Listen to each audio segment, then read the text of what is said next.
Selamat pagi warga Kerajaan Sorga. Hari ini Kingdom Daily Devotion berjudul Kemujuran Orang Fasik, diambil dari Mazmur 73 ayat 3 berbunyi, "Sebab aku cemburu kepada pembual-pembual kalau aku melihat kemujuran orang-orang fasik."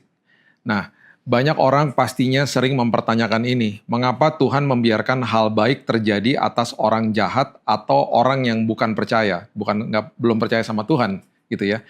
Seorang pemimpin biduan, ya, seorang WL ya, namanya Asaf. Itu dia yang menulis Mazmur 73.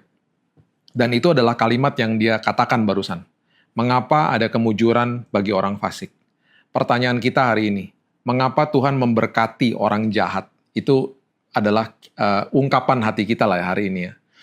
Nah, penulis Mazmur ini adalah seorang pria bernama Asaf, seorang pemimpin salah satu paduan suara di Bait Allah. Jelas dia bukan orang kaya, melainkan orang yang mengabdikan hidupnya untuk melayani Tuhan. Yaitu bisa dibaca di 1 Tawarikh 25. Dia mempertanyakan ketidakadilan dari semua itu. Dia menyaksikan orang-orang jahat di sekitarnya hidup menikmati kekayaan dan kesenangan dunia. Itu sebabnya dia mengeluh. Sebab kesakitan tidak ada pada mereka, sehat dan gemuk tubuh mereka tidak mengalami kesusahan manusia, dan mereka tidak kena tulah seperti orang lain. Itu ungkapan hatinya dia, ditulis di Mazmur 73, ayat 4-5. Seberapa sering kita merasa seperti Asaf?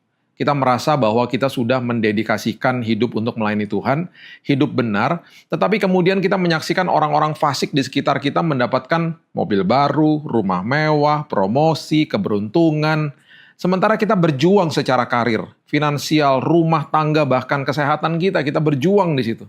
Mari kita belajar bahwa berkat itu bukan materi atau keinginan kita yang dipuaskan, tetapi lebih kepada pertumbuhan rohani kehidupan kita. Sama seperti Asaf yang akhirnya memasuki tempat kudus Tuhan atau makin intim dengan Tuhan, mari kita sadar bahwa kita tidak perlu iri dengan kemakmuran orang fasik, karena kemakmuran mereka semuanya itu semu. Semuanya sementara. Mulailah memahami bahwa si penipu iblis telah menggunakan kebohongannya untuk mengalihkan perhatian kita dari tujuan mulia Tuhan atas hidup ini. Asaf menegur dirinya sendiri karena kebodohannya sendiri. Dia mengaku ketika hatinya mulai pahit membanding-bandingkan dirinya dengan orang lain, dia merasa sangat dungu bahkan. Mazmur 73 ayat 21-22 menuliskan, mendokumentasikan hal ini. Mereka yang memiliki kekayaan sementara di bumi pada kenyataannya adalah pengemis rohani. Karena mereka tidak memiliki kekayaan sejati, yaitu apa? Kehidupan kekal. Kita mungkin tidak memiliki semua yang kita inginkan di dunia, tetapi kita sebenarnya sudah makmur dalam keselamatan, dalam kasih karunia, dan perkenanan Tuhan untuk selama-lamanya melalui Yesus Kristus Tuhan kita.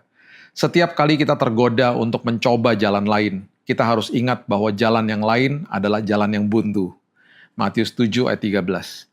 Jalan sempit di depan kita melalui Yesus adalah satu-satunya jalan menuju kepada hidup yang kekal. Itu seharusnya menjadi sukacita dan penghiburan kita. Jangan kejar hal-hal dunia yang terlihat untuk kita perlihatkan kepada orang lain. Kejarlah damai, kejarlah sukacita, hikmat, pengharapan, dan karakter Kristus selama kita hidup. Karena itu adalah kekayaan yang sejati. Mari kita berdoa.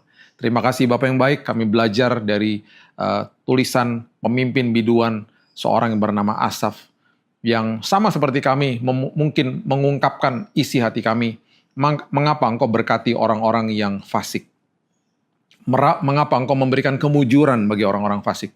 Biarlah ini menjadi teguran bagi kehidupan kami, karena kami nggak mau menilai berkat itu dari materi, jabatan, uang, ketenaran. Tapi kami mau fokus bahwa berkat yang sejati adalah ketika kami diubahkan Tuhan, ketika kami dikuatkan sama Tuhan, karakter kami, dan iman percaya kami diteguhkan. Kami mau pertumbuhan rohani terus terjadi karena kekayaan di dalam kehidupan kami, yaitu keselamatan, anugerah, kasih karunia, damai, sukacita, hikmat, pengharapan. Itu adalah kekayaan yang tidak terhingga Tuhan. Dan itu adalah kekayaan dan kemakmuran yang Kau berikan kepada setiap orang-orang percaya. Tuhan, kami mulai hari yang baru dengan firman-Mu. Dan kami percaya firman-Mu menopang semua keputusan kami hari ini. Yang sakit disembuhkan, yang berbeban berat hari ini kembali Tuhan, aku berdoa, Tuhan memberikan kelegaan, pintu-pintu yang baru Tuhan bukakan bagi mereka. Dan aku percaya kasih karunia-Mu, kasih-Mu yang luar biasa, anugerah-Mu yang luar biasa, melingkupi setiap kehidupan. Kami buka dan mulai hari yang baru hanya di dalam nama Tuhan Yesus kami berdoa. Kita sama-sama katakan amin. Dapatkan buku Kingdom Daily Devotion. Kalau Anda ingin mendapatkannya bisa diklik di tautan di sebelah kiri bawah layar Anda. Dan sampai besok hari, Tuhan Yesus memberkati.